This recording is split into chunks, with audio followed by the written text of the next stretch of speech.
Hi guys, good morning. Nag-shopping galore si Ella. Pakita ko sa inyo. Isang katerbang cardop hotdog ang kanyang nabili. Daming cardo. Ginagawa namin dyan ay pinagalagay namin dito sa mga helmet ng anak namin. Ngayon naman, dahil ride namin ngayong araw, ay meeting kami doon sa aming mga tropa. Itong gamitin natin. MT helmet.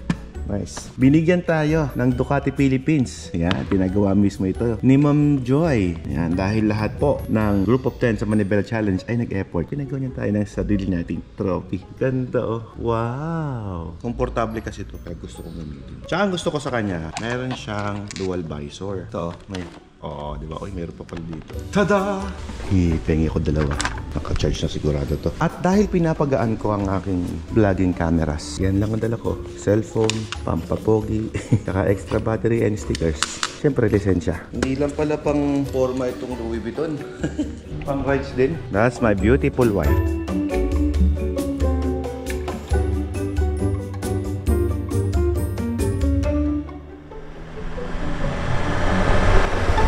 Galing ng sun visor ko. Maganda yung helmet na to. Komportable siyang gamitin. May ganyan din ako, kaya lang walang parasol eh. Kaya na hindi ko na ginamit. Mayroon siyang dual screen kasi mami. Kaya lang hindi ko lang alam kung parehas tayo ng shape ng ulo. Sa akin kasi parang yung sakop na sakop siya. Maganda yung fitting niya. Parang ilang linggo ka rin hindi nakamotor mami ah. Isang buwan ba? Tunog vacuum cleaner siya mami ah. Diba? Parang kang vacuum cleaner. Maglilinis lang tayo. Oh. Hindi ko alam kung nagpaparinig ko sa tambucho ko. Yun na nga yun. Ikaw naman. It's my other way of saying buy me a new full Lexus 5. Para di naman tunog vacuum cleaner tong motor ko. Opo.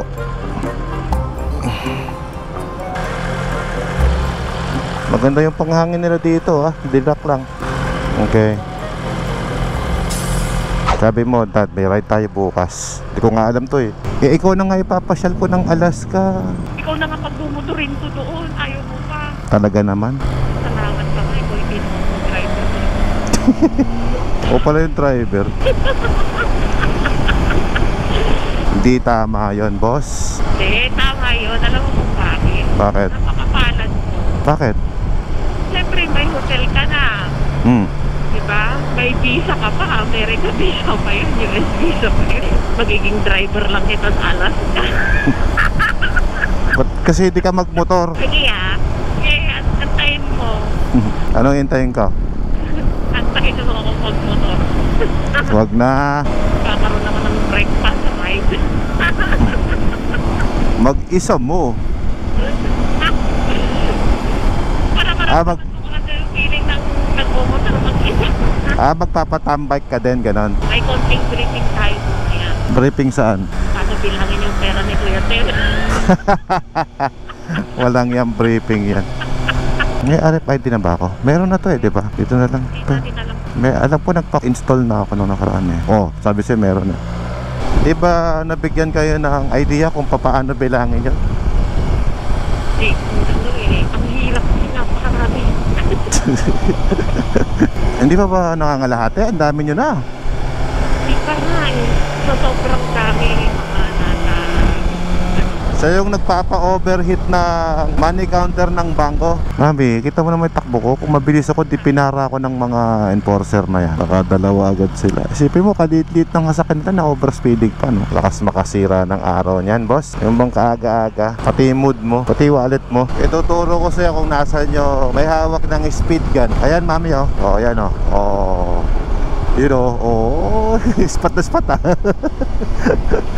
Nakasandal pa sa poste eh. Maya wala na rin yan. Minsan 10 o'clock, 11 o'clock wala na eh, no? Ang masakit pa niyan, ang layo. Yung warning sign na speed limit nandun pa sa dulo. Ito yung part mami na ano eh, na wala ka nakikitang speed limit na nakalagay na signage. Yung part na yan. Mga ganyan naman. Wala yan. Akala mo clear, no? Tapos may nanguhuli pala dun. Parang sniper yung forma ng nanguhuli ng speed gun eh, no? Ay kahapon pala mami na-announce yung Guinness Book of Record ng Yamaha. Oo. Parang may world record sila na nagawa dito sa Pilipinas. Yung pinakamahabang parade tsaka busina ng mga motor sabay-sabay. Parang 3,100 2012, yung kanilang ibinibit na record, umabot naman sila ng parang 3,300 something. Kaya nabit nila yung world record na yon. Dapat sabihin mo, in 300 meters, turn right, ganon. Ikaw na, ako na mag-drive. Ikaw na mag Ikaw naman, di ka na mabiro. Ayan sila, oh.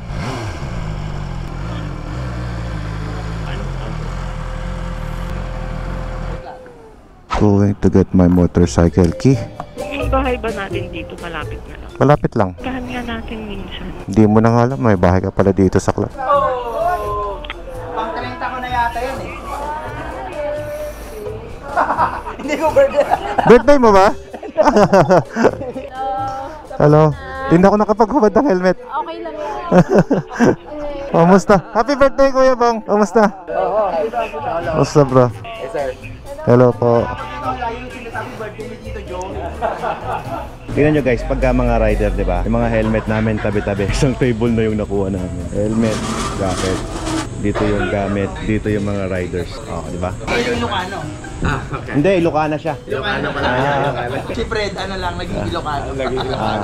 Follower ako din eh. Ay, oo, follower ka daw. Art lang po.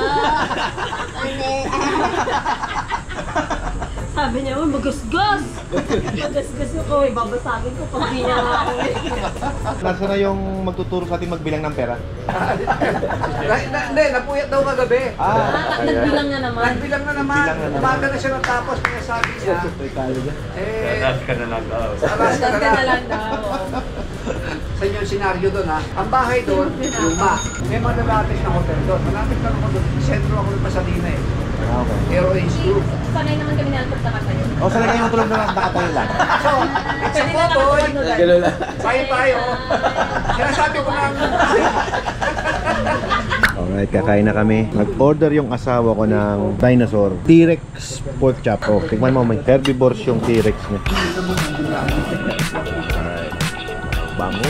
Oo, naiwan kami. Kasi kasal po ng kapatid ni Ella. Tsaka anniversary ng nanay ko, 50th anniversary. Wedding. Andyan lang naman yung ano eh.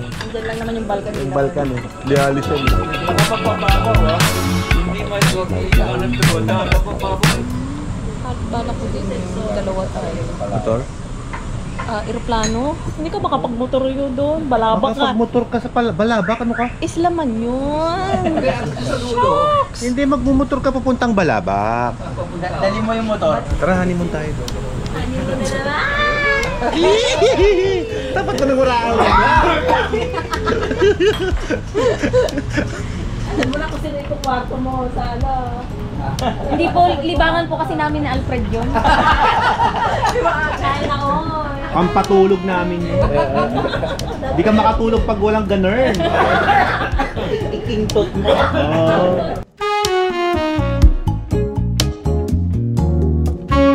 Ayos yung meeting na yun ah. Enjoy. Puro tawanan na meeting. Masaya. Ayos. So sila nga pala yung mga kasama natin sa Alaska ride. Sila Tito Bong, sila Owen, Tito Joey.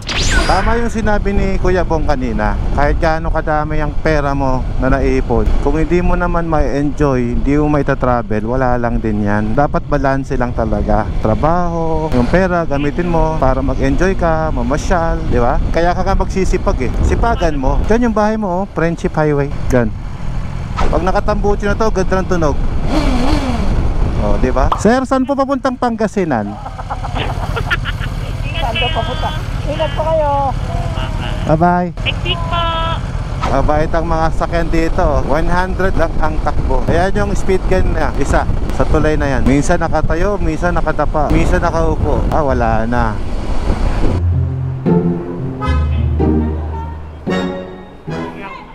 Hindi kasya. Okay. Kaya nga sabi kasi 500 lang eh. Ayaw ko to, abala. Gas ka ng gas. Hindi ka gaya ng isa. Isang park ka lang, dire-diretso. Kaya bagay talaga sa akin yung GSA eh. Kanina ka pa nagpaparinig ng GSA ah. Sipagan mo kung gusto mong makabili. Ay, so yung pina-reserve ko sa'yo lang yon. Oo, yung pina-reserve mo sa akin yon. Oo. Ngayon, Tapos yung sa akin paghihirapan. paghirapan mo yung sayo.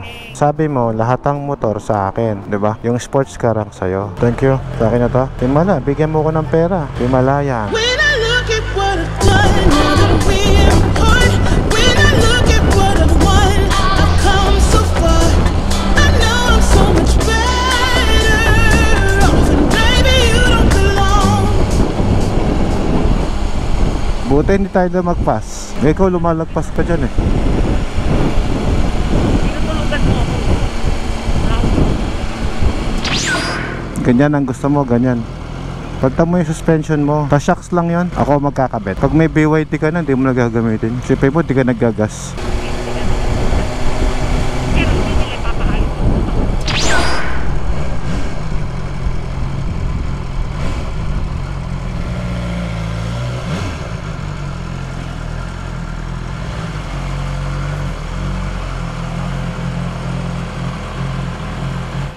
Alright, we're here. Short ride, pero enjoy. Okay. Goodbye.